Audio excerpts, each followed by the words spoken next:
राजस्थान का एक ऐसा अभयारण्य जो महाराणा प्रताप की जन्मस्थली रहा, एक ऐसा अभयारण्य जहां पर महाराणा प्रताप के पिता महाराणा उदय सिंह को बचाकर ले जाया गया और वहीं पर उनका राज्याभिषेक किया गया।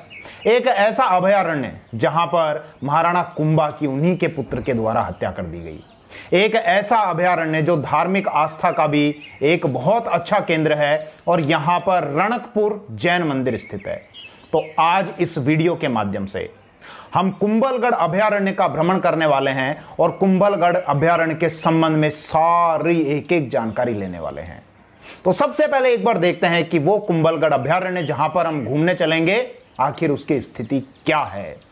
तो आ जाइए सबसे पहले इंडिया के मैप पर, और इंडिया के मैप में ये है राजस्थान, और यहां जो मैं सर्किल कर रहा हूं तो ये सर्किल में 3 जिलों के कुछ भाग हैं। कौन से 3 जिले? एक उदयपुर, एक राजसमंद और एक पाली। कौन से?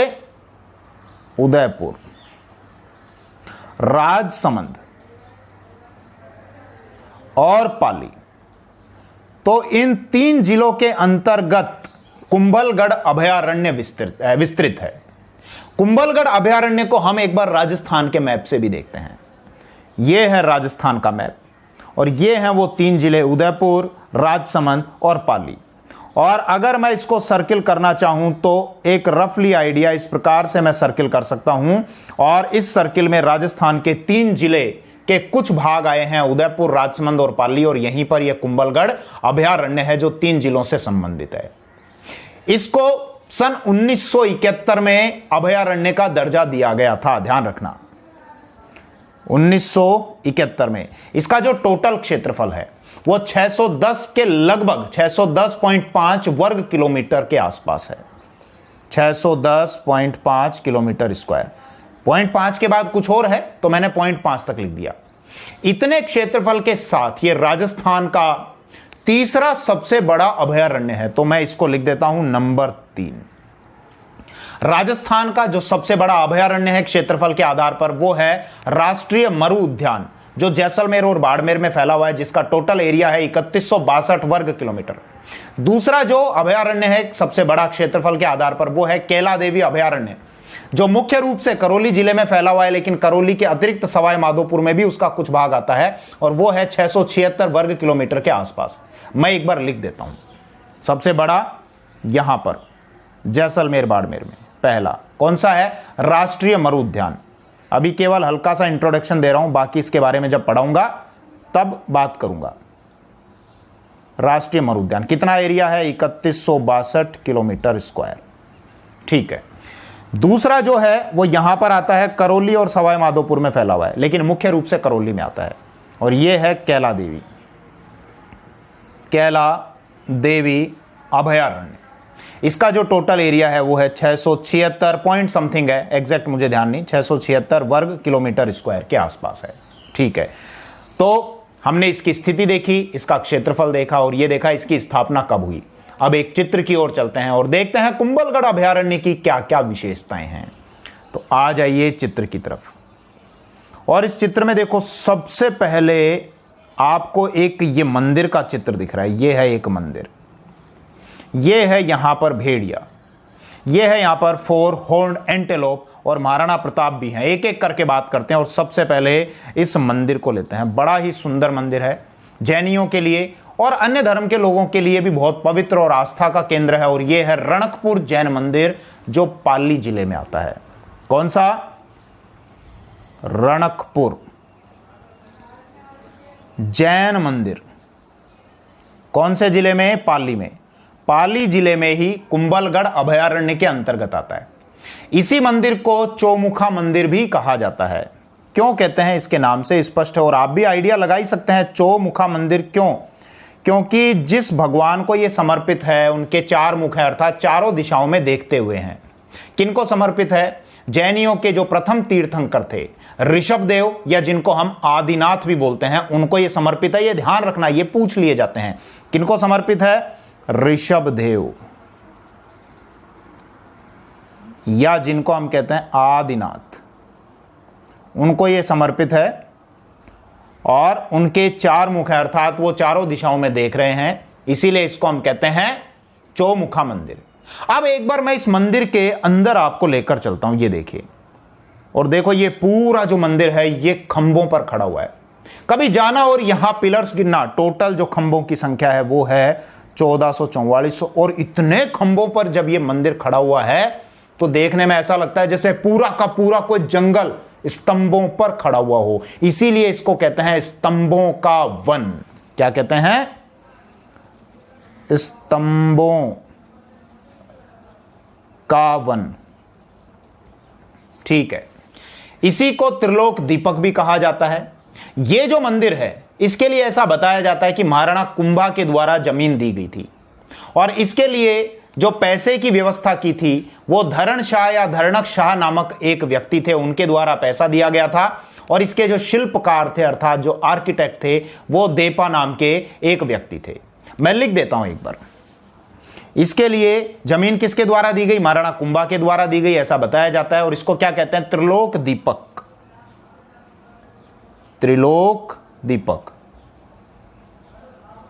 पैसा किसके द्वारा दिया गया? धरण या धरणक शाह के द्वारा। धरणक शाह। और जो आर्किटेक्ट थे वो देपा या जिनको देवपाक भी कहा जाता है। देपा या देवपाक। ठीक है, तो ये इससे संबंधित कुछ बातें थी। हां, एक बात और ध्यान रखना, ये एक नदी के किनारे बना हुआ है, तो कभी अगर भ्रमण करने जाओ और उस नदी में पानी हो तो स्नान भी कर लेना। और वो नदी है मथाई नदी। कौन सी? मथाई नदी। बड़ी अच्छी जगह है, बहुत ही सुंदर है और बहुत ही बारीकी से इसका निर्माण किया गया। इसके खंभों पर बहुत बारीक बारीक आकृतियां उकेरी गई हैं। बहुत सुंदर जगह है। खैर, हम अपनी दूसरी इमेज की तरफ आते हैं। स्क्रीनशॉट ले लेना इसका। और दूसरी हमारी जो आकृति है इस चित्र में वो है यहां पर ये एक भेड़िया। अच्छा, भेड़िए का चित्र यहां क्यों लगाया गया? इसलिए लगाया गया क्योंकि ये जो अभयारण्य है कुंभलगढ़ अभयारण्य, ये भेड़ियों और लोमड़ियों की प्रमुख प्रजनन स्थली है।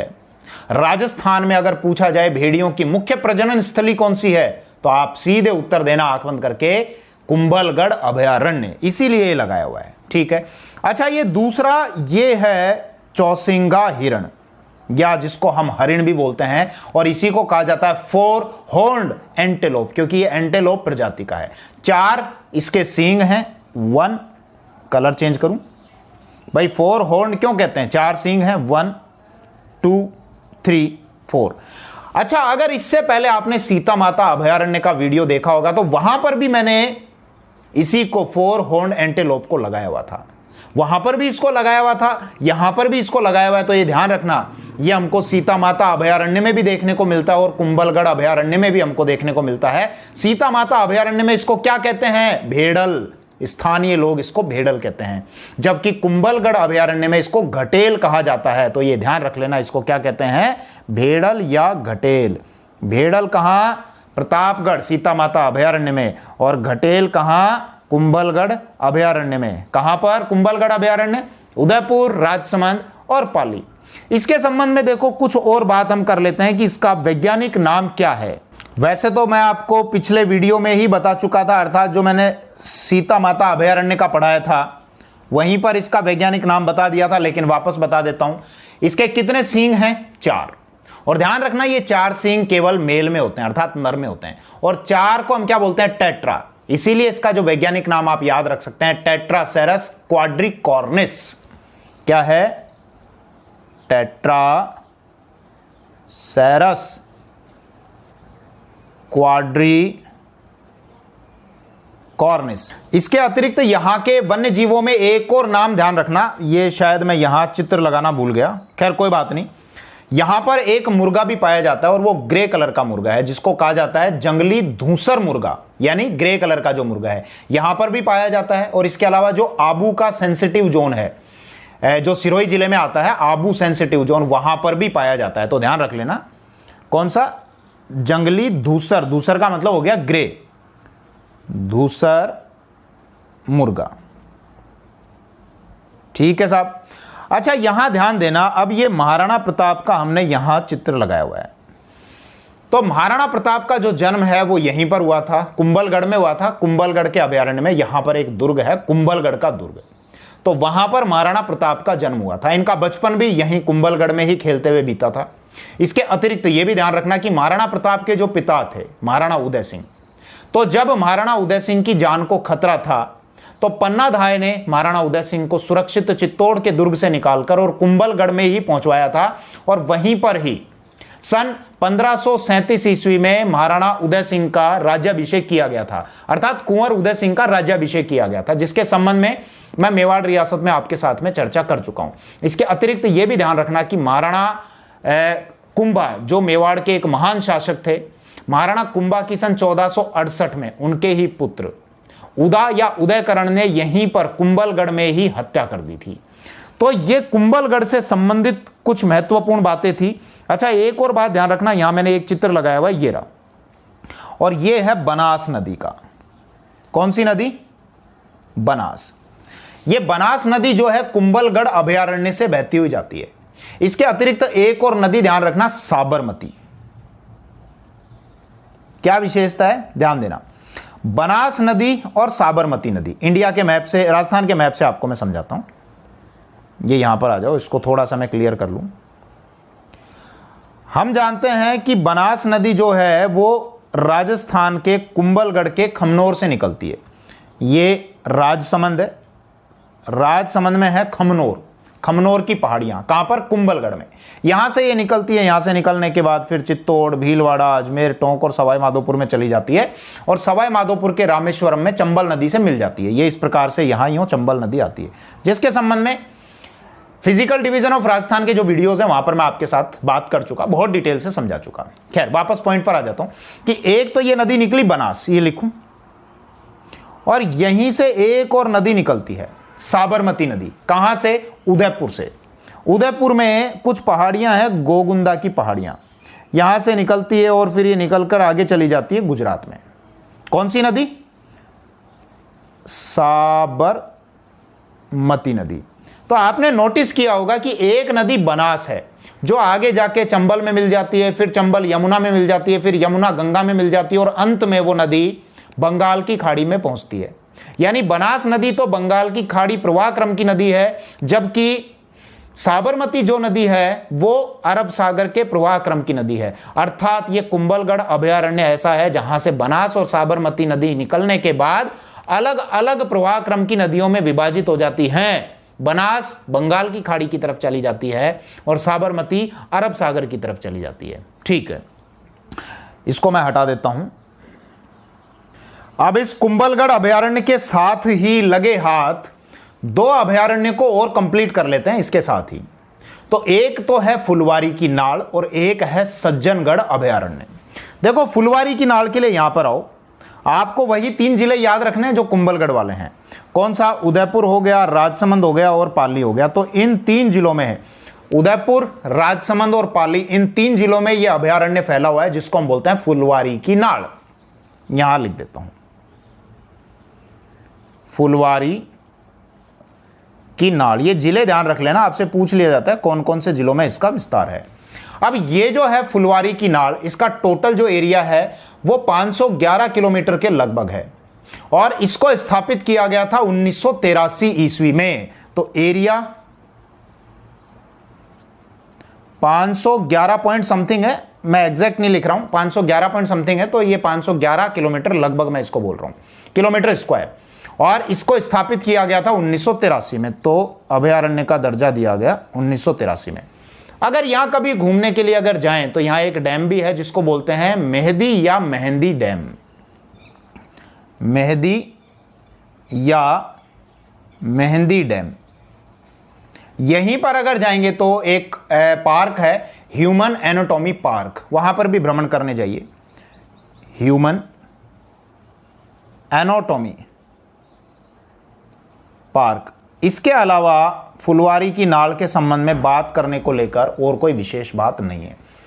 इसके साथ साथ एक और अभयारण्य ध्यान रखना, और वो है सज्जनगढ़ अभयारण्य। सज्जनगढ़ के लिए केवल एक ही जिला ध्यान रखना है, उदयपुर। सज्जनगढ़ अभयारण्य जो उदयपुर में है, राजस्थान का क्षेत्रफल के आधार पर दूसरा सबसे छोटा अभयारण्य है, जिसका क्षेत्रफल 5.19 वर्ग किलोमीटर है और 1987 में उसको अभयारण्य का दर्जा दिया गया था। मैं भी उदयपुर जब गया था भ्रमण के लिए तो मुझे भी अवसर मिला सज्जनगढ़ में घूमने का। वहां पर एक दुर्ग भी बना हुआ है सज्जनगढ़ का दुर्ग, और जिस पहाड़ी पर बना हुआ है वो है बासंदरा की पहाड़ी, और वहीं पर एक बायोलॉजिकल पार्क भी है, सज्जनगढ़ बायोलॉजिकल पार्क। तो जब मैं गया था तो वो शुरू हो चुका था और वो राजस्थान का दूसरा बायोलॉजिकल पार्क है। मैं लिख देता हूं एक बार। सज्जनगढ़ के लिए कहां चलेंगे? उदयपुर, और उदयपुर में आता है आपका, यहां एरो कर देता हूं, सज्जनगढ़।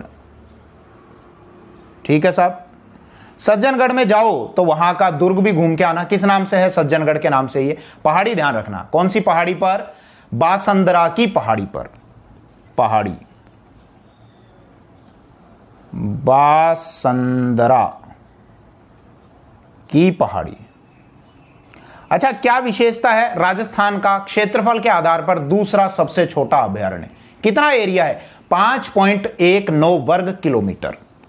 एरिया 5.19 वर्ग किलोमीटर या किलोमीटर स्क्वायर। और राजस्थान का ये हो गया, यहां लिख देता हूं मैं, ये दूसरा। अच्छा, राजस्थान का सबसे छोटा अभयारण्य कौन सा है? पहले के वीडियोस में मैं चर्चा कर चुका हूं। कौन सा? सरिस्का ए, जिसको वर्ष 2012 में 26 जून 2012 में बनाया गया था सरिस्का से तोड़कर, और उसका एरिया है 3.01 किलोमीटर स्क्वायर के आसपास में। दूसरा जो राजस्थान का है वो सज्जनगढ़ हो गया, और तीसरा जो सबसे छोटा क्षेत्रफल के आधार पर जो अभयारण्य है वो है ताल छापर, जो चूरू जिले में है, जिसका एरिया 7.19 वर्ग किलोमीटर है। आज की दिनांक तक, जब तक अप्रैल 2020 में मैं ये लेक्चर रिकॉर्ड कर रहा हूं, आगे भविष्य में चेंज हो जाए तो हो जाए, इसलिए बाद में अपडेट हो जाना यदि कभी चेंज होता है, लेकिन ये जो विषय हैं ज्यादा जल्दी चेंज नहीं होते। मैं लिख देता हूं बाकी के बारे में। एक तो मैंने कौन सा बताया था?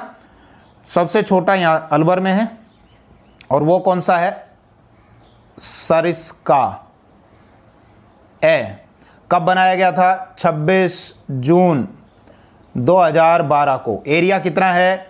3.012 किलोमीटर वर्ग किलोमीटर के आसपास है। मैं इतना लिख रहा हूं ना, किलोमीटर स्क्वायर। ये सबसे छोटा है, तो इसको मैं ब्रैकेट में लिख देता हूं, पहला सबसे छोटा। दूसरा सज्जनगढ़ हो गया, और तीसरा है ताल छापर। तो ताल छापर के लिए यहां आ जाओ, ये चूरू जिला, ये रहा, ये यहां पर है ताल छापर। अभी मैं बाद में ताल छापर भी पढ़ाऊंगा, ठीक है।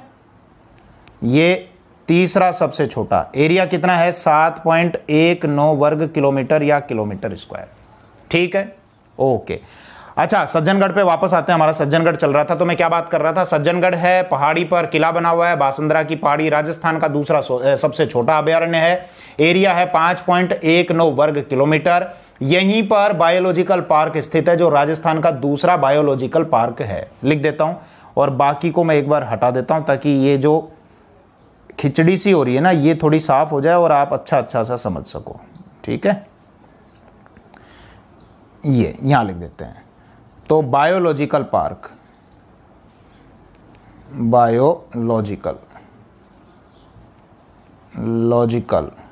पार्क किस नाम से? वही सज्जनगढ़ के नाम से। कौन से नंबर का? दूसरा। तो पहला कौन सा था? पहला था नाहरगढ़ बायोलॉजिकल पार्क, जो कहां पर है? जयपुर में ही है, और वहां पर भी मुझे घूमने का अवसर मिला। ठीक है, स्थापना ध्यान रखना, स्थापना कब हुई थी? 1987 में। वैसे लास्ट में मैं एक वीडियो और ऐसा बना दूंगा जिसमें जितने भी राजस्थान के जो पार्क हैं, ट्रिक के माध्यम से सभी की स्थापना कब कब की गई थी, ये टेक्निक के माध्यम से आपको अच्छे से याद करा दूंगा। तो इसीलिए इस वीडियो में अगर याद होता है तो अच्छी बात है, और नहीं होता तो कोई बात नहीं, मैं बाद में याद करा दूंगा। ठीक है, ओके। तो ये हमारे 3 पार्क थे। एक तो कुंभलगढ़ के बारे में बात की, एक हमने फुलवारी की नाड़ के बारे में बात की, और एक हमने सज्जनगढ़ के बारे में बात की। बाकी और देखते हैं फिर नेक्स्ट वीडियोज में। धन्यवाद, थैंक यू, जय हिंद।